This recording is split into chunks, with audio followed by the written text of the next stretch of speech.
Uzbekistan adalah salah satu negara pecahan Uni Soviet, kini berpenduduk sekitar 23 juta jiwa.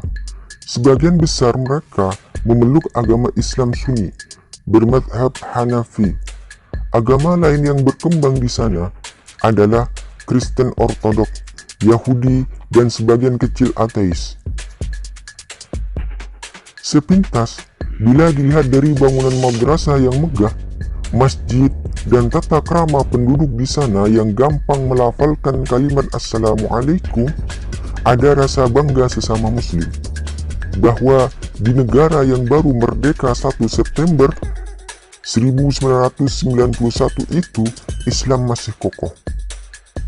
Kesan angker sebagai negara bekas Uni Soviet juga segera sirna manakala kita bertemu dengan penduduk setempat. Bila Anda mengaku muslim, maka sikap ramah akan cepat Anda jumpai pada masyarakat setempat. Sambil menyodorkan tangan untuk bersalaman, mereka biasanya menyertainya dengan ucapan Assalamualaikum. Ketika mengucapkan salam itu, biasanya mereka menempelkan tangan kanan di dada sembari menganggukkan kepalanya, dan yang paling menggembirakan, ternyata para muslim Uzbekistan itu sangat bangga dengan keislamannya.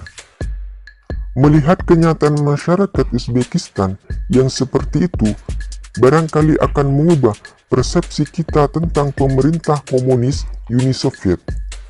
Dalam arti, meskipun komunis sempat berkuasa selama puluhan tahun di negeri Imam Bukhari itu, ternyata Islam tetap kokoh. Tapi apa benar demikian? Apa benar Islam benar-benar kokoh di sana? Ternyata tidak. Perkembangan Islam di sana sangat memprihatinkan. Ada perasaan sedih begitu kita mengetahui bagaimana kondisinya sebenarnya. Kebesaran nama sejumlah tokoh Islam seperti Imam Bukhari seperti tertelan zaman begitu melihat kehidupan agama Islam di sana. Meski ada rasa kebanggaan sebagai muslim, ternyata mereka tidak pernah menjalankan ibadah ritual sehari-hari. Salat misalnya, pada bulan Ramadan, mereka juga tidak berpuasa.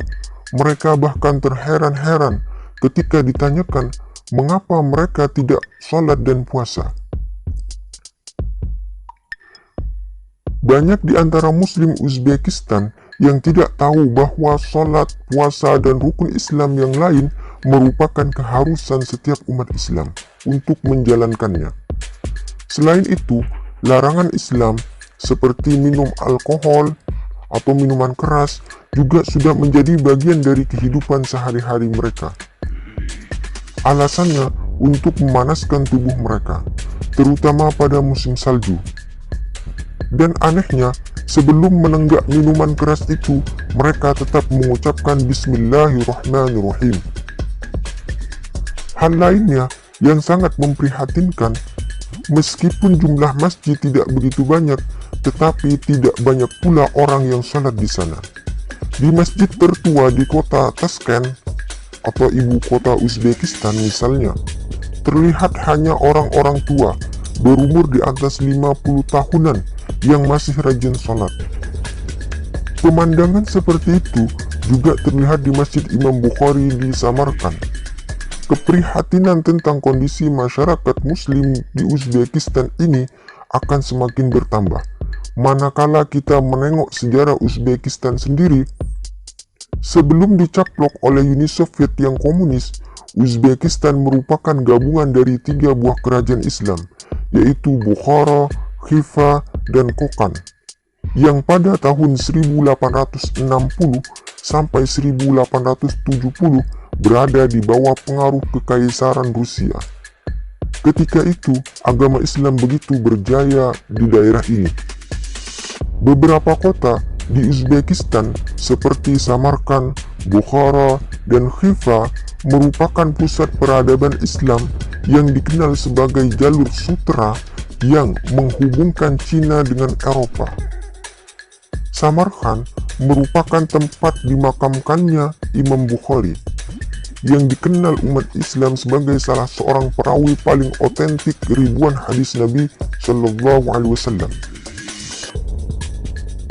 Sedang Bukhara adalah tempat kelahiran Imam Naqsabandiyah, guru dan penyebar torekot Naqsabandiyah, yang ratusan ribu pengamalnya kini tersebar di berbagai penjuru dunia, termasuk di Indonesia.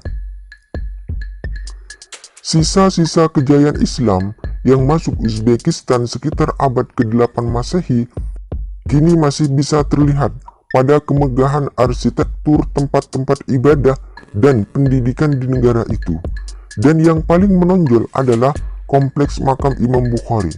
Selain masjid, di sini juga terdapat sebuah madrasah. Di pusat kota Samarkand terdapat Registran Square. Dulu, ini merupakan kompleks madrasah yang terdiri dari 3 bangunan dengan arsitektur yang sangat unik.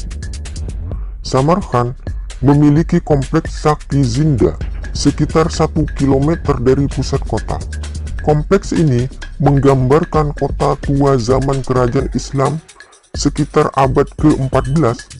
Di dalam kompleks ini terdapat lebih dari 20 bangunan yang terbagi menjadi 3 bagian, yakni bawah, tengah, dan atas. Antara bangunan bawah menuju ke atas dihubungkan 40 anak tangga. Di setiap bangunan terdapat makam, dan salah satu makam yang terkenal adalah makam Ibnu Abbas yang terletak di bagian atas. Kabarnya, Ibnu Abbas ini adalah saudara sepupu dari Nabi Muhammad SAW. Di sekitar kompleks ini dikelilingi oleh kuburan umum. Di kota ini terdapat pula kompleks Gus Emir, seorang tokoh pejuang negara itu. Kompleks ini adalah sebuah karya seni bangunan Asia Tengah yang sangat terkenal di dunia.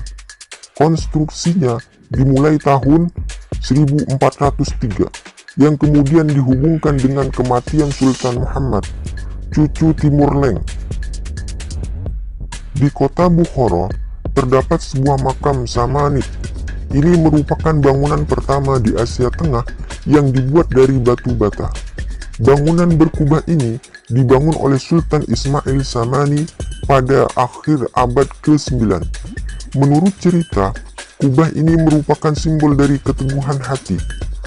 Bukhara boleh dikata sebagai sebuah museum kota, karena di situ terdapat 140 monumen dengan arsitektur kota tua yang dibangun mulai abad ke-9.